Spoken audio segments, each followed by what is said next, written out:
Turkey claims that Syrian government forces have used chemical weapons against Syrians. The allegations come despite a new UN report that says the insurgents may have used sarin in Syria. The Turkish Premier Recep Tayyip Erdogan has accused the Syrian president of crossing the U.S. red line by using chemical weapons against his people.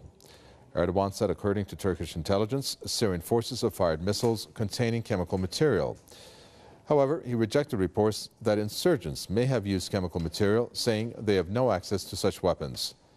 Erdogan called on Washington to take further steps against the Syrian government. His comments come days after UN investigator Carla Del Ponte said there is evidence that militants fighting the Syrian government may have used sarin gas in Syria.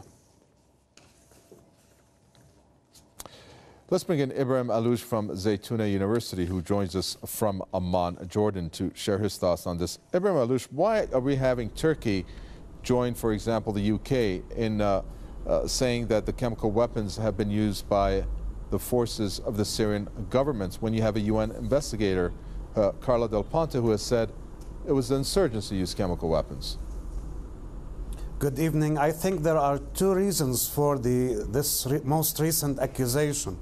The first is the fact that chemical weapons used by insurgents in Syria and Khan al-Assal were provided to them by Turkey, actually. So Turkey is trying to cover up for the fact that it's providing these rebels with chemical weapons, especially after the most recent UN report.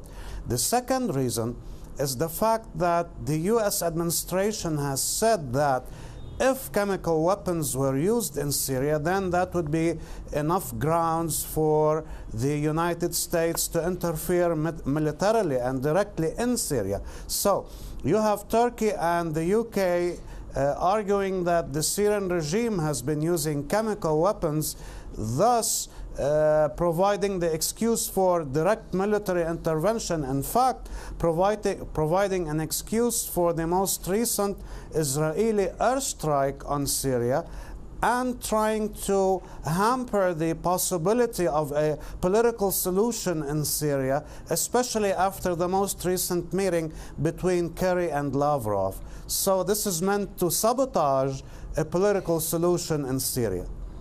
And talk about the meeting between the U.S. Secretary of State John Kerry and Lavrov. We also know that the British Prime Minister David Cameron is being entertained by Vladimir Putin. Are we looking at a shift in approach by the West when it comes to the war on Syria?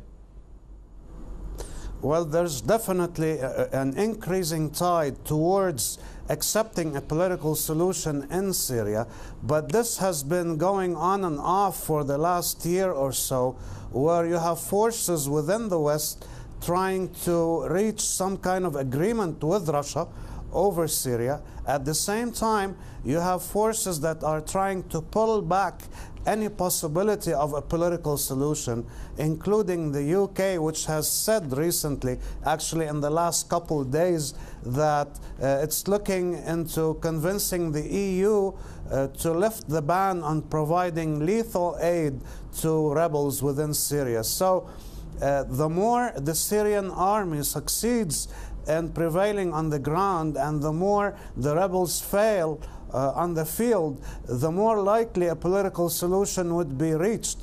On the other hand, the more there is lethal aid to the rebels, thus enabling them to penetrate certain regions or perform certain military tasks within Syria, the less likely there will be a political solution in Syria.